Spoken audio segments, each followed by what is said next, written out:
वसई विरार में 16 नगर सेवकों की सदस्यता पर खतरे की तलवार लटक रही है। जी हाँ, इस खबर को भी देखेंगे। वहीं पर अगली खबर देखेंगे, आज महाराष्ट्र की राजनीति में एक बड़ा चेंज हुआ है। जी हाँ, अजीत पवार के निधन के बाद अब उनकी पत्नी सुनेत्रा पवार उप मुख्यमंत्री की शपथ ले ली आज।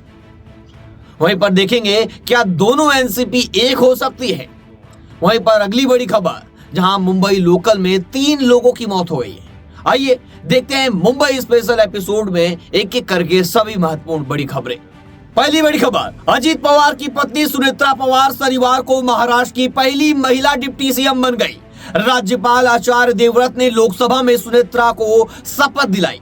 शपथ ग्रहण समारोह करीब 12 मिनट तक चला। शरद पवार इस समारोह में नहीं पहुंचे। जी हाँ, ये बड़ी खबर है। सुनेत्रा पवार के शपथ ग्रहण में शरद पवार इस समारोह में नहीं पहुंचे हैं। वहीं पर सुप्रिया सुले भी नजर नहीं आई हैं।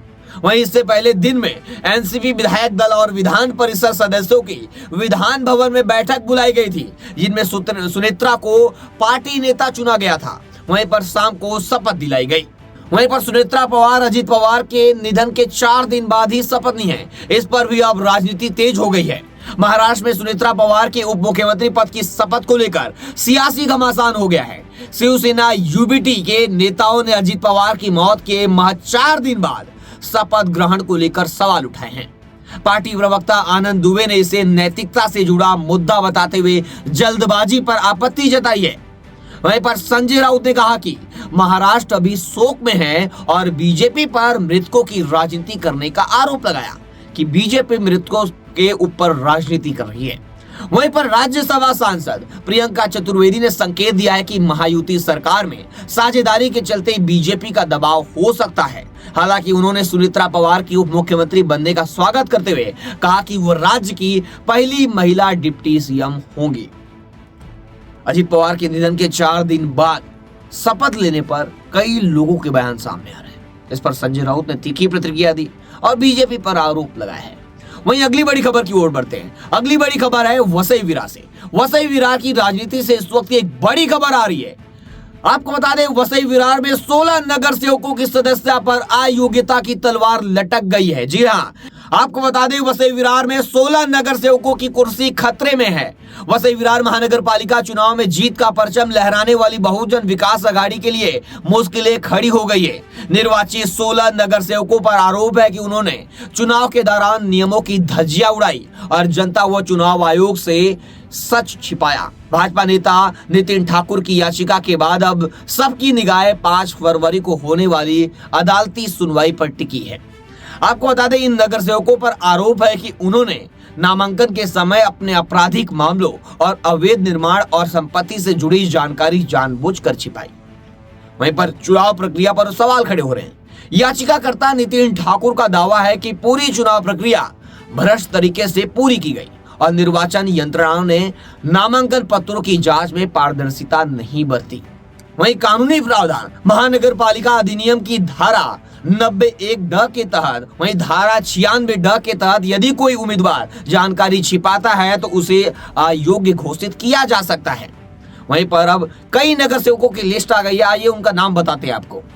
इनमें हफीक शेख, बीना फुटियाडो, डोमिनिक रुमाओ, स्वप्निल कौली, वहीं आशीष वर्तक, रमेश घोरखन्ना, आलमगीर डायर, दीपा पाटिल, जयंत बसवंत, वही अरशद चौधरी, लॉरेंस डायस, शेखर धुरी, कन्हैया भोईर जैसे बड़े नाम शामिल। वहीं पर ज्योति ढंडेकर और 2 नाम शामिल हैं, जिसमें लता कामले और आपको बता दे संतूर जाधव। इन सभी नगर सेवकों का नाम शामिल है। यदि वसई कोर्ट इन नगर सेवकों को अयोग्य घोषित करता है तो संबंधित वार्डों में दूसरे नंबर पर आए उम्मीदवार को नगर सेवक पद के लिए जाने की संभावना है। राजनीतिक गलियारों में इस मामले को लेकर भारी खलबली मची हुई है। वहीं पर आपको बता दें, क्या कोर्ट इन नगर सेवकों पर सख्त रुख अपनाएगा, यह देखना दिलचस्प होगा। इस मामले की अगली सुनवाई 5 फरवरी को होगी और 5 फरवरी को सामने आएगा कि क्या होगा। वहीं अगली बड़ी खबर की ओर रुख करते हैं। मुंबई की जीवन रेखा कही जाने वाली मुंबई लोकल ट्रेन में 3 लोग चलती लोकल ट्रेन से गिर गए। जी हाँ, मुंबई में भीड़ के कारण एक बार फिर यात्रियों की जान जोखिम में पड़ गई है, जहां मध्य रेलवे के उपनगरीय मार्ग पर एक बड़ा हादसा हुआ है। आपको बता दें, मुंबई लोकल में दर्दनाक हादसा, भारी भीड़ के कारण चलती ट्रेन से गिरे 3 यात्री। मुंबई की लोकल ट्रेनों में क्षमता से अधिक भीड़ एक बार फिर यात्रियों के लिए जानलेवा साबित हुई है। शुक्रवार की सुबह सायना और माटुंगा स्टेशन के बीच चलती ट्रेन से 3 यात्री ट्रैक पर गिर गए। राजकीय रेलवे पुलिस यानी जीआरपी के मुताबिक यह हादसा ट्रेन में अत्यधिक भीड़ के होने की वजह से हुआ है और मुंबई लोकल में जो लोग सफर करते हैं रेगुलर, उनकी जान पर क्या बीत रही होगी अब ये आप कल्पना कर सकते हैं। घटना का समय और स्थान आपको बता दें, यह हादसा शुक्रवार सुबह करीब 10 बजे सायना और माटुंगा स्टेशनों के बीच हुआ। ट्रेन की जानकारी, तीनों यात्री सुबह 9:43 पर कुर्ला स्टेशन से कल्याण सीएसएमटी धीमी यानी स्लो लोकल में सवार हुए थे। घायलों की पहचान अफजल चौधरी 36 वर्ष, सचिन विश्वकर्मा 21 साल का, वहीं जयनील सैयद जो 25 साल के रूप में इनकी पहचान हुई है। एक यात्री की हालत नाजुक है। वहीं हादसे के तुरंत बाद राजकीय रेलवे पुलिस ने राहत कार्य शुरू किया और घायलों को अस्पताल पहुंचाया। वहीं तीनों घायल यात्रियों को इलाज के लिए सायन अस्पताल में भर्ती कराया गया है। लेकिन सबसे बड़ा सवाल यह है कि क्या ऐसे ही लोग मुंबई लोकल ट्रेन से गिरते रहेंगे? ऐसे ही भीड़ मुंबई लोकल में रहेगी? ये सबसे बड़ा सवाल है। क्या मुंबई लोकल ट्रेन को संख्या उनकी और बढ़ानी चाहिए? सरकार को इस पर विचार करनी चाहिए या नहीं कि लोग तो अभी भी लटक कर ही यात्रा करेंगे। वहीं अगली बड़ी खबर बता दें, क्या शरद पवार की एनसीपी और अजीत पवार की एनसीपी एक होगी क्या? एनसीपी के दोनों गुटों को जल्द विलय होने की संभावना अब नहीं है। अजीत पवार के निधन के बाद ऐसी संभावना जताई जा रही थी कि दोनों एनसीपी एक हो सकती है, लेकिन ऐसा नहीं होता दिख रहा है। ऐसी संभावना कम है। एनसीपी के एक प्रभावशाली धड़े का मानना है कि विलय पर विचार करने से पहले सुनेत्रा पवार पार्टी में अपनी पकड़ मजबूत कर लेगी।